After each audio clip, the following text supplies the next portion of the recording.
Hey guys, thanks for checking out the My Career Path Podcast YouTube channel.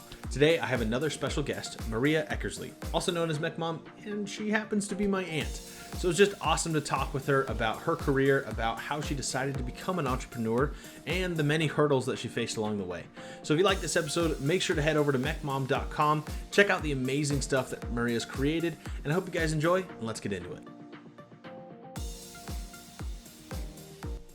All right, everybody, welcome to the My Career Path Podcast.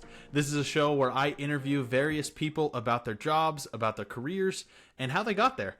And today I have a very special guest, Maria Eckersley. Maria, how are you? I'm so good. How are you, Colton? I'm doing fantastic. For those of you who don't know, Maria is my aunt. Wonderful, wonderful person. Favorite. That's aunt. right. I will neither confirm nor deny that. That's a good call. Maria, also known as Mech Mom, just has a fantastic website helping moms, strengthen their family as well as build faith. And so, Maria, I'm happy to have you on the show. Yeah, thanks. It's great to be here. Okay, so tell us a little bit about what you currently do as Mech Mom. Yeah, so I'm a graphic designer by trade. So I own a graphic design shop. Mech Mom began as a way to share ideas to help moms troubleshoot. I found myself, I have 6 kids, so I found myself kind of stuck in the monotonous parts of motherhood, and I started to share little ideas for how you could streamline things. And that kind of began that site 20 years ago. This year it's been 20 years. And so Then my graphic design side sort of crept in there, and I started to make things that people could buy to help facilitate a more efficient home, and that's kind of where the shop came from. So yeah, that's what I do. I had no idea you had it going for 20 years. I know, crazy. Yeah. That's awesome. And so tell us a little bit about your kind of career path. Let's start with the very first job you ever had, probably as a teenager. Oh, my first job. Well, I did grow up in Idaho, so my first technical job was potato harvest. That's right. As a 13-year-old or something, 14-year-old on a combine. But I'd say my first real job where I felt legit was working at my dad's medical offices. It was one of those places where I felt I could see a career path opening up, where I could see people in their careers. So that, to me, was where things kind of kicked off. I could see why it would benefit me to go to school. I could see why there were certain skills and trades that were really valuable that could apply in almost any career. And I got a feel for that at the clinic. How old were you when you started working as kind of the office assistant or kind of in the office? 15-ish, maybe okay. 16. Yeah. And they were super flexible. They would work around my sports schedules and everything. And they were just a delightful group of people to be around. So it was kind of a nice first gig, I guess. That's good. Yeah. That's a good way to introduce yourself to the workforce. And kind I of wasn't doing French fries. I didn't have any grease. It was lovely. Yeah. Unlike I started at Chick-fil-A. So, a little bit more, hey, we're going to go. We got to get things done. Kind of going. Yeah. Okay. So after that, you're in high school. You're about to graduate. You stay there until you pretty much graduated? Yeah, pretty much. And then I shifted. Once I got into college, one of my favorite jobs in college was I was a temp consultant. So I don't know if you've ever worked with a temp agency, but I was one of the people who staffs temp jobs for cities and, companies in the city. We had moved to Ohio at this time. And so I didn't know the area very well, but that was one of my very favorite jobs, even still to this day, because I felt like I learned so much so fast, because I was working with 10, 20, 30 companies at a time to try and fill their staffing needs. So I got to know HR really well. I got to know executives and how to talk to them a little bit better. I got to know how to interview. I learned a lot of things the hard way, but it was a fantastic college job. I loved it. So did you go to college in Ohio? Yeah. I went to BYU first, and then once we got married, we moved to Ohio State. Oh, perfect. That's where I picked up that job and kind of. And what was your degree in college? Communications is what I studied. I actually didn't get to finish because none of my credits transferred to Ohio State. Oh, or at least very few. Hate when that happens.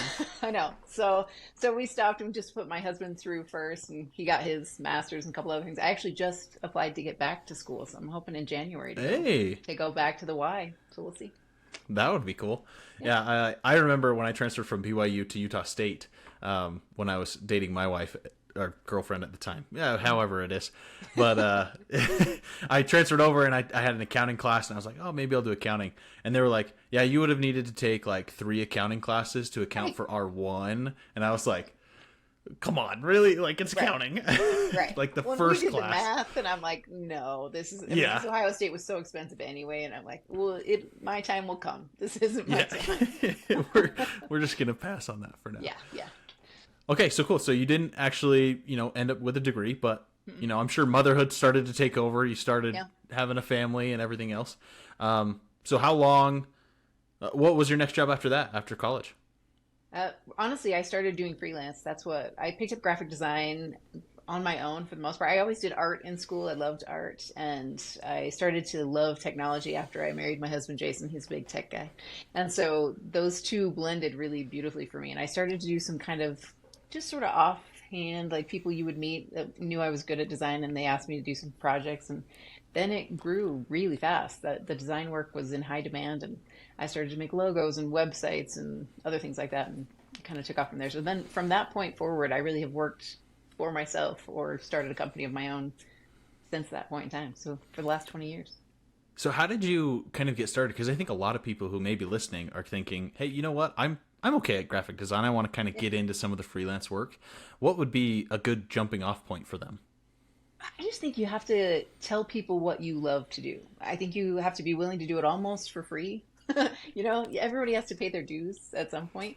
So for me, it was a lot of like, if you'll give me a chance to do this, what I really needed was the design chops. Like I could study and I could learn, but I needed to be able to put something almost on a resume or into my, portfolio. So I started Hmm. to reach out to companies that I knew, people that I had social connections with, and asked if there was work that I could do. And inevitably, people have design work to be done. They need business cards, they need their website updated. So if you said, you really don't even have to pay me, I just want to get something in my portfolio, they're like, great. So Yeah.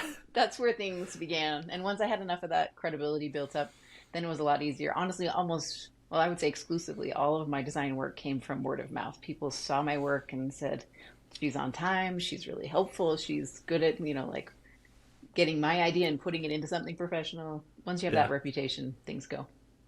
That's awesome. And that's something that I just did an interview with Adrian Ropp, who was a friend of Grandma's, I think a student at for Grandma. And he's been in the entertainment industry for most of his life, but he dropped out of college and just started doing freelance work for a lot of people and working with some of the big names and just kind of gleaning off them. Anyway, when he was younger, though, he would basically go to movie theaters and he was like, "Hey, I want to put art on your window. Oh, yeah, I heard that Would you pay interview. me for it?" Yeah. And That so was awesome. I loved that idea. Yeah. yeah, and so I think just getting out there and Yeah. and saying, "Hey, I want to do this for you. Can we make something happen?" And he was happy with movie tickets. Like for one movie Yeah. ticket, he's like, "Yeah, I'll Right. design your whole thing." And just to start to build that kind of portfolio up and kind of get that going. I think that's a great idea. Yeah, one of my first payments was in peanut butter because I worked for a company in Ohio that made like natural peanut butter, and I helped create their website. So although they did pay me some, a lot of my payment came in this fancy peanut butter that you do what you need to do. Creamy or chunky? I prefer the chunky, but Jason likes the Okay. creamy. They gave us All a right. full variety. Hey, oh, perfect. Perfect. That's perfect. So what do you think has been what or who do you think has been the biggest help to for you to reach the point that you are today and in this kind of creativity expert is really what you are. Oh, that's generous of you. I feel like that's what I'm maybe known for is my creativity, where it began with drive. I feel like that's really what helped me the most. And I would credit my parents for that. Like, I think they were both very driven in what they studied and did, both professionally and personally. So I think they kind of instilled that in me. But I really found like, if you just show up, like if you are a kind of worker that shows up and troubleshoots and finds a way to solve a problem, people trust you. And so once you have that trust, then I feel like you have a lot of avenues open up. So for me, once I had that trust established, it gave me a lot of opportunities to stretch. So over the course of the 20 years, I've continually had these opportunities where it's like just out of my comfort zone. Like shifting to YouTube was a stretch. That's been maybe 10 years. My first YouTube, Mm-hmm. I just was like, I'm just going to go for it. I have no reason to think I can do this, but I'm just going to go for it.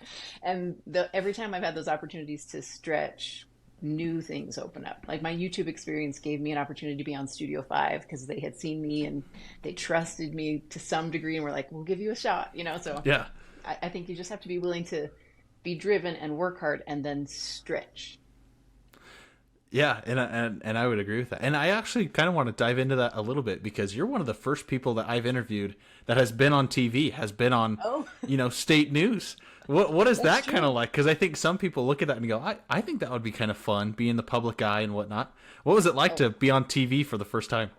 it was so fun, Colton. Like I was terrified. I didn't know anything of how it was going to go. And honestly, I reached out to them. Like they didn't recruit me or anything. It Really? was one of those moments where I was like, I just want to try this. So I had made a connection. I had done some design work with the Church of Jesus Christ of Latter-day Saints. I'd worked on one of their campaigns. Hmm. And so some of my designers on my team had been on Studio 5 to promote this campaign we were doing. And so then I knew the producer's name and email, and that's all I knew. And I was like, Which was I'm just gonna enough. go for it. So I sent them an email and I just said, hey, I know you don't know me, but these are the things I'm really great at. And I see that you have this hole in what you guys produce. They didn't have somebody that was over organization and, like mom ideas, fun things. And so I was like, I'm pretty good at this. I'm known for this. And here's a sample of me on video on YouTube. Tell me what you think. And they wrote back and they're like, how about next Thursday? And so it was a blast. It was so fun to me. I got into the studio and I got all mic'd up and it was just exhilarating to me. It was something I'd never done. And anyway, I've been doing it for 5 or 6 years since then, and I just love it. I love the energy of it. I love the liveness. It's just fun. Yeah. Well, and I think you bring up a really good point that a lot of people could probably do a little bit better on, including myself, is just kind of creating your own opportunities, being Yeah. bold, kind of reaching out to people. I just did an episode about resumes and whatnot. And for a large part of my life, it was like, yeah, my resume is the same for everything. I'm just going to do the same one, kind of cut and paste. But really kind of narrowing it down and going, okay, what do I want to work? Who do I want to work for? What do I want to work as? And how can I create that perfect job? How can I Yeah. build that so that's what I want to do? And I think being more bold is something that we could do better at. Yeah. Well, and even targeting like, okay, I see you are in the demographic that I'm great at. Like they all want to reach their customers in a better way. So if you can target the demographic and say, there's a hole right here in your customer base, I think I can fill it. And Yeah. then just give me a shot. Like they didn't pay me. I didn't have any experience and they just said, all right, we'll give you a shot. And then it was so funny because as soon as I finished taping, the host of the show was like, you did a great job today. I'm so glad you were here. And I said, I'm going to email you tomorrow with some other ideas. Yeah. And Colton and I did. Like the next day, I was like, I could do these 6 ideas I by, am on top of it. Yeah. And so then they wrote back and said, that sounds great. Let's get you booked. And so I think having that mindset of like, I'm going to be successful. I'm going to be prepared in case I'm successful. And then you got to have the guts to say like, no, I'm just going to go for it. And it Yeah. works out for me most of the time. Did you ever have stage fright? Because I think now maybe you've gotten a little bit more used to it on YouTube, Instagram, your lives, and things like that. Yeah. How did you kind of get over the butterflies that kind of come from being on video and whatnot? I think Putting yourself out there. I just think I've started to see it as fuel. Like when I feel that nervous energy, that's saying like I want to do a good job, and it makes me more aggressive in my like attempt, I think. So you Yeah. have to just embrace it. I don't know that I've ever gotten over the nervousness. I'm certainly more comfortable with like the microphones and the what the red light on the camera means and all those things, but generally I think you just sort of have to own the butterflies and say that means I love what I do and this is scary. And scary Yeah, is that a you good care about it. stretch. Yeah, Yeah. that's a good sign. That means you're doing something hard. So Oh, that's I don't know great. that I'm over it. That's great. Do you think you've had any mentors or inspirations that you kind of look to or still look to kind of keep you Yeah. going? So many. In fact, I was thinking about this question after hearing some of your other guests, and I was, my very first like idol. I don't know if you recognize this, but we used to watch The Cosby Show as kids, Okay. and Yep. Claire Huxtable was the mom, and she was an attorney and was this mom who was in the shot all the time, like she was home all the time. And I remember loving her. Like she was classy and she was cool and she was funny and she was like my idol growing up. And then as I got into my career, I started to find like there are people who love motherhood and revere it as like this awesome trade. And there are people who find ways to do that in the bigger world. And that's what I wanted to do. So honestly, some of my mentors, even Brooke Walker, she's the host of Studio 5. She's a Hmm. mentor for me. She's somebody she loves her kids. She's passionate about that side of her life. And she finds a way to like benefit other people's lives in the process by sharing what she knows. So she's one of mine. And there's a woman at Deseret Book that I work with a lot. Her name's Michelle, and she's powerful like that too. Like she gets family and she gets work and she finds a way to balance it. So I look up to both of them. That's great. I think it's so important to have those kind of people that you look up Yeah. to that inspire you, because we just can't do it on our own. We just Yeah. really can't. So you got to have someone that's going to push you along that you can learn from and really kind of follow after in a way. Yeah. Well, and honestly, they're always moving the goalpost. Like the people that you Yeah. really want to follow are the ones who are never stationary. They're always like, I think I can do something harder. So when I saw Brooke shift to BYU TV and do Studio 5, I was like, maybe I could try BYU TV. So that's when I, jumped, and I was like, it was fun to have somebody to just sort of be a pacer. Like when I see them move, I'm like, okay, I've been too comfortable. I got to get moving. Time to do something else. Yeah. Yeah. Well, and let's kind of jump into that. As Mech Mom, what kind of is your daily? What does your day look like? It's a lot of juggling, Colton. It's a lot.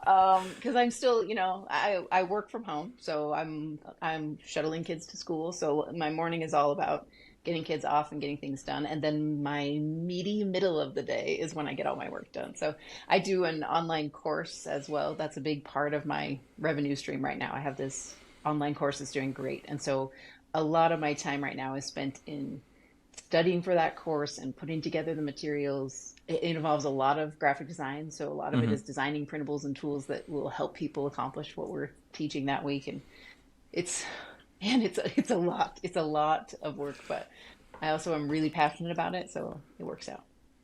Well, I think that's great. And I want to kind of get into that online course, because that's something that way down the line I may consider. Because You just to kind of, right now I'm just kind of gathering is kind of where I'm at, just gathering information, doing as much as I can. So how do you go about building a course from basically nothing? Yeah, it was a scary beginning. Because you just don't know if anyone's going to buy it, right? You have no idea if there's even. I mean, I knew I had a following already. I think that helped as a first step.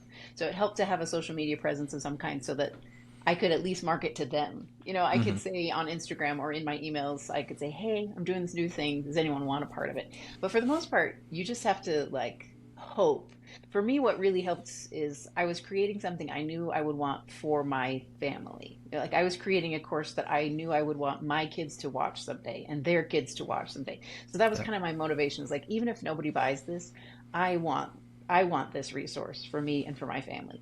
So that helped a lot. So I didn't fixate on the money, because the money didn't come in super fast. It came in a little bit at a time, but it was a fun leap. It was another one of those moments where I'm like, can I do this? Am I qualified? Yeah. Am I qualified? And then you just go for it. Yeah. Well, and I think that's a huge thing, because that's something that a lot of people struggle with, including myself, as I often do, is that kind of imposter syndrome of going, you know what, I don't really think I'm qualified, or I don't really think I know enough. But the more I talk with people and the more I get to know more people and their careers, the more I realize, there's not a whole lot of people who exactly know what they should be doing at all times, have that perfect, I know what's going on. Everyone's kind of winging it in a way. Well, and I feel like in an online course, especially, because they're going to be with you for so much. The people in my course now have been with me for 4 years. I mean, there's new people adding all the time, but a lot of them have been solidly with me for 4 years. And what keeps them coming is not my expertise on anything. What keeps them coming is our connection, right? They feel like we're friends, and I feel like we're friends. And so because they feel safe with me, they want to learn from me. So I feel like if you can set up that when you go into an online course, the first thing you have to establish is why they can trust you in a relationship. How we're going to get through this together. I won't judge you. I won't care if you don't do yesterday's lesson. Let's just go. And I feel like once you have that reputation established, people don't care what you teach. They come for the connection, and then learning is a great bonus. So if you keep that mindset of I'm here to connect with people and make people feel less isolated in whatever work they're trying to do, and then add the education to that, I feel like it's a much better mix. Well, and I think that's just important for any career or job, is building that trust with the customer, with the employees, with your coworkers and whatnot. And that is a vital soft skill to have. I mean, it really is, to be able to build those connections with people. I think that's huge. It's hard, but it's so rewarding at the same time, right? You get a lot back from it, so it works out great. Well, it makes you vulnerable, really. You're putting yourself out there. You're like, this is what I think. This is what I want to share with people. And there may be people who don't want it or don't care for it at all. So, And then they go. yeah. And then they leave. So, and then you're done. So, Yeah, so you have to sort of disconnect your ego from it a little bit because there was at the beginning, I would have somebody cancel the subscription and I would immediately think, oh my gosh, did I say something wrong? Like, what did I do? It's just you overanalyze the relationship, kind of like you did in high school with, boyfriends and girlfriends. That's right. And I learned over the course of time, like, oh no, it just ebbs and flows. And there's some people who will be steady and there's some people who will pop in and out. And that's just the nature of online courses. So I feel like once I got that rhythm and I understood it a little better, I could disconnect my heart from the rejection and just keep rolling. So here's another question that I have, and I think I've talked with several people about it, and they kind of disagree with me on it, is the idea of passion in the workforce. And I'm under the mindset, and I would think that you would probably agree with me, that you could be passionate about your work and you get paid to do what you are passionate about. I've had several people tell me sometimes you just have to put it to the side because you're never going to make it. You just have to do it as a hobby or whatever else. And so I was like, so speaking of that, what do you think as far as passion and a career? I can tell you from just my own perspective, what I thought I was passionate about is not actually what fulfills me. So what I've learned over the course of my career is my passion comes from helping people and finding connection points that make people's lives easier. It fills me up and it fuels me. Like it gives me creative ideas for the next day. And that's what gets me pumped. Whereas I thought when I went into this, what I was passionate about was being on camera or being in front of people. It's really not that. It's about what happens after. I'm passionate about the after. And so I think you kind of want to re-examine what you think you're passionate about. If you think you're passionate about art, you probably are passionate there, but I bet your bigger passion is how your art makes somebody feel and when you hear back from them. So you got to give yourself a platform that allows you to get that feedback, and then you'll love your career. Do you know what I mean? So if you're doing art that you don't get to hear back from anybody, you don't know if it impacts the world, you're not going to be satisfied. But if you create a way that you can do it and find out how it helps, then I think you'll love it. Does that make sense?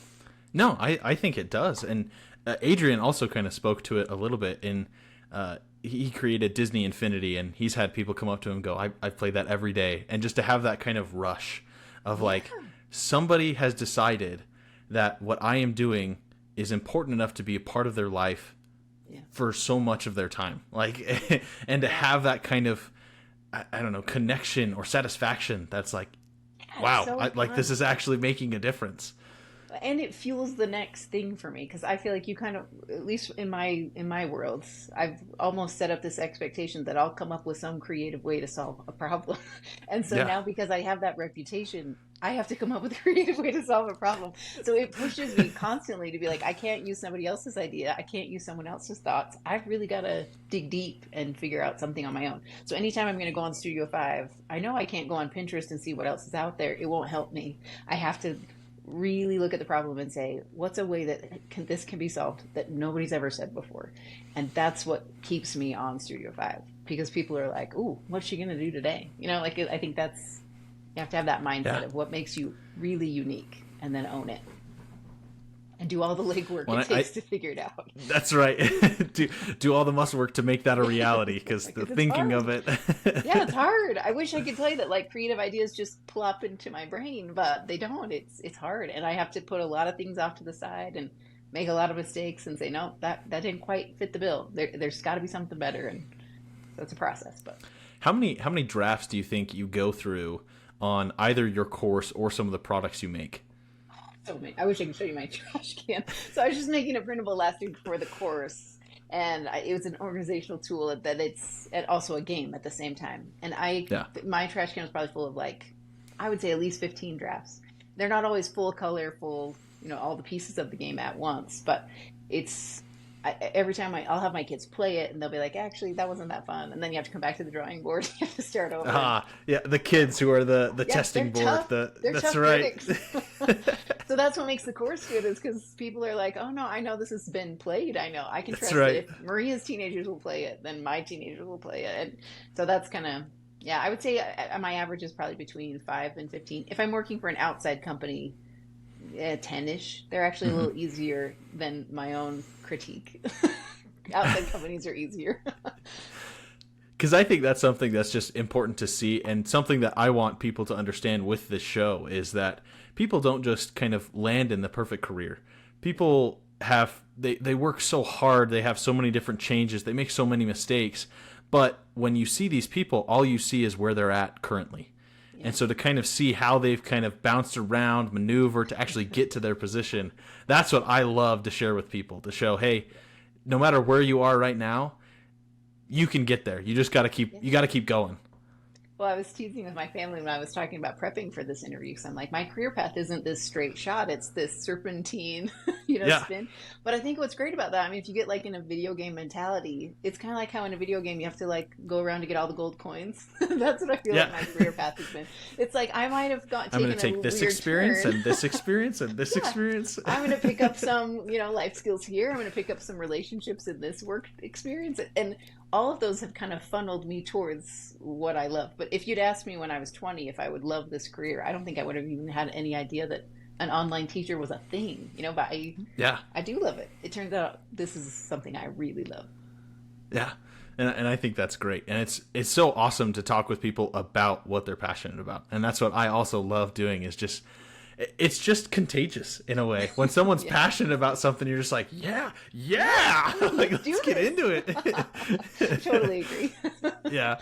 And so that's just what I love. So I'm glad you're sharing with us. What has been one of your favorite games that you've kind of created and that people love? I just brought one back from a couple years ago it's a dice game. So my big passion is I love helping families create memories that last. That's a big thing for me.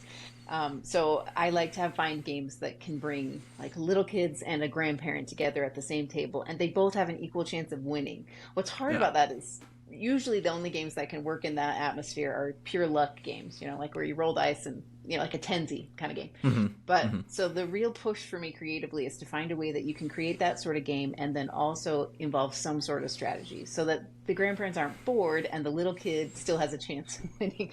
So, things like we just did a dice game it was based on this scripture story about the armor of God. And it's been very popular in the past. I just brought it back this week, and that's been a fun one. Another one that we love is, I don't know if you've seen this one. I call it the Great Guts Grab. Have you seen that one, Colton? I was looking on your website and I was like, I think I know what that is, but yeah, that one's fun. One. You could play with anybody, and you're sticking your arm in a big vat of noodles and trying to pull things out. It's kind of like an I Spy sort of game. So those kind of games that create memories, on top of the game fun itself. If people walk away and are like, I'm never going to forget that, then I feel like I've done my job. That's a win. That's a win in your book. That's awesome. Well, as for MechMom, is it just you, or do you work with other people as far as like the website, anything like that? Okay. Yeah. Now, as far as MechMom and kind of your creative outlet, is it just you who work on it, or do you have people who help you with your website, with maybe some marketing or anything like that? My whole family does the course. So, for example, Jason does a lot of the tech side of my course. I do all the creative and the teaching, but he'll manage the tech. He's really good at he's constantly on the lookout for tools that will benefit me. So like he'll say, hey, Maria, you need Zapier to simplify this process, or we really need to bring in MailChimp and put this functionality into it. So he's helpful in that respect. And then all of my kids are involved in the production just because I wanted to be able to employ my kids. That was always my goal, because that doctor's office that I worked at was my dad's doctor's office. Yeah. So my goal was always to have a small family company where my kids could work for me. And so Will does all my video editing. He's my 15-year-old, and he's great at it. Like, he's really good at Final Cut now, which is an awesome skill to have. That's right? Awesome. And so he does all the video editing. Sam does all the lights and audio, and Violet is my object lesson tester. So she technically has like an NIL agreement, is what she would call it. So for her name, image, and likeness, I pay her $10 a week to take pictures of her doing the object lessons. Yeah, it's pretty great.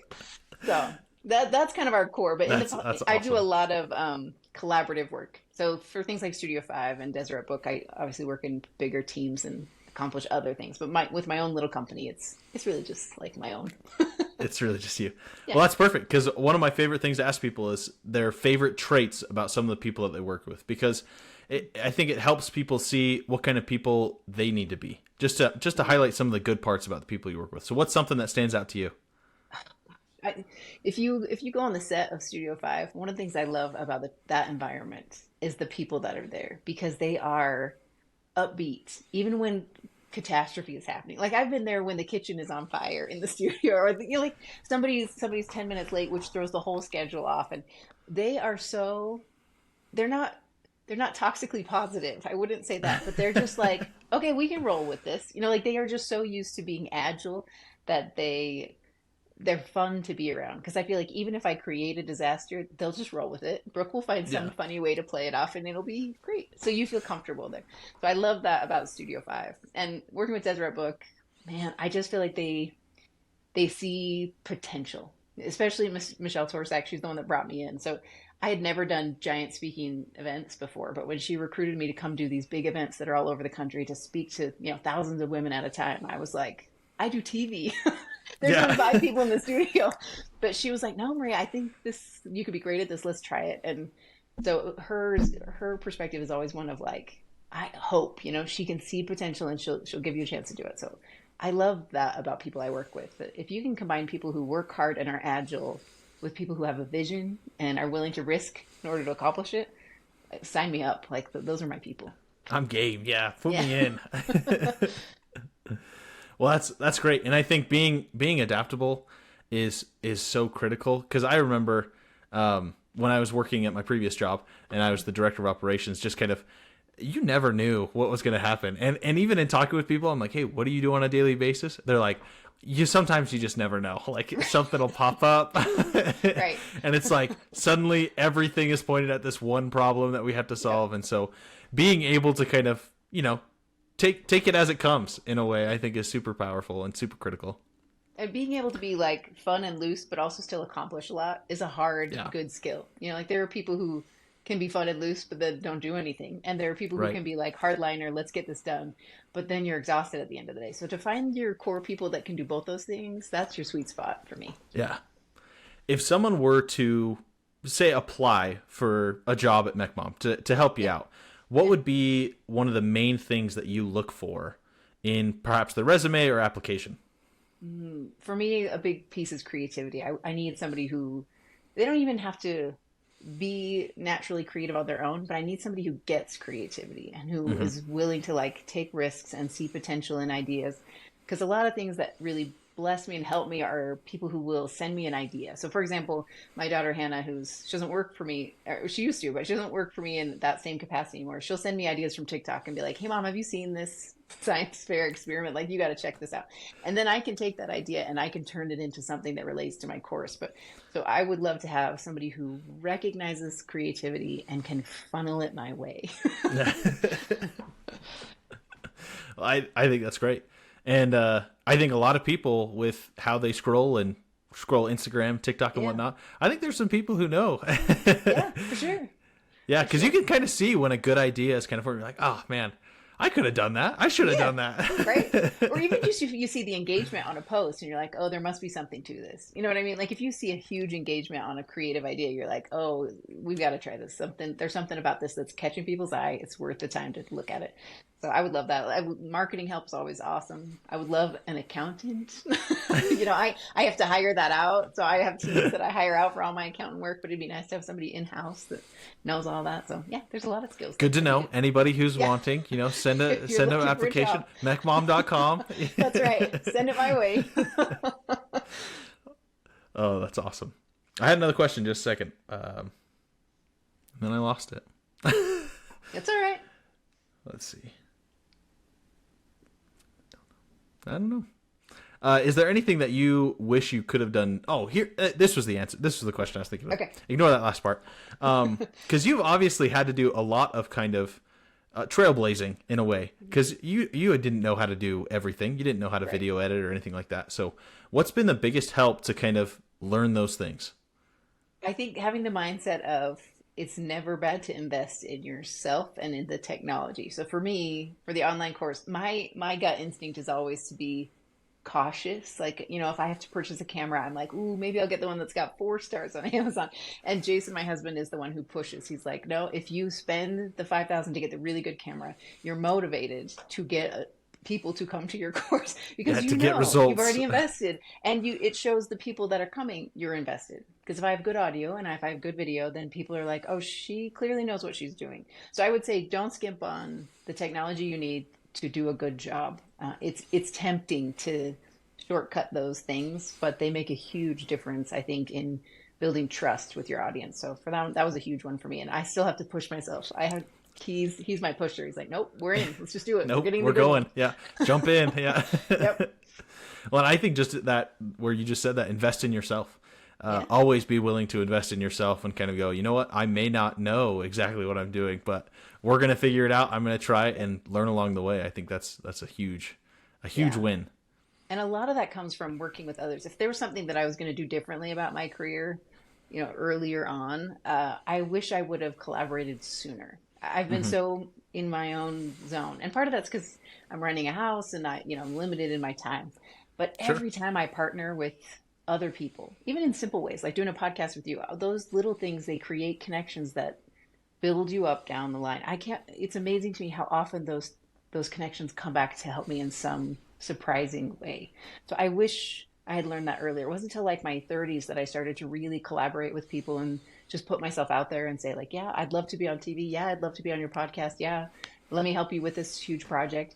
And those collaborations create, I hate to say networking, but that's kind of what it is. They create these awesome network options so that when I have time on my plate, I can say, I'm going to feel these out and see what people are doing right now. And inevitably there's a project I can work on. So I wish I had done that earlier in my career.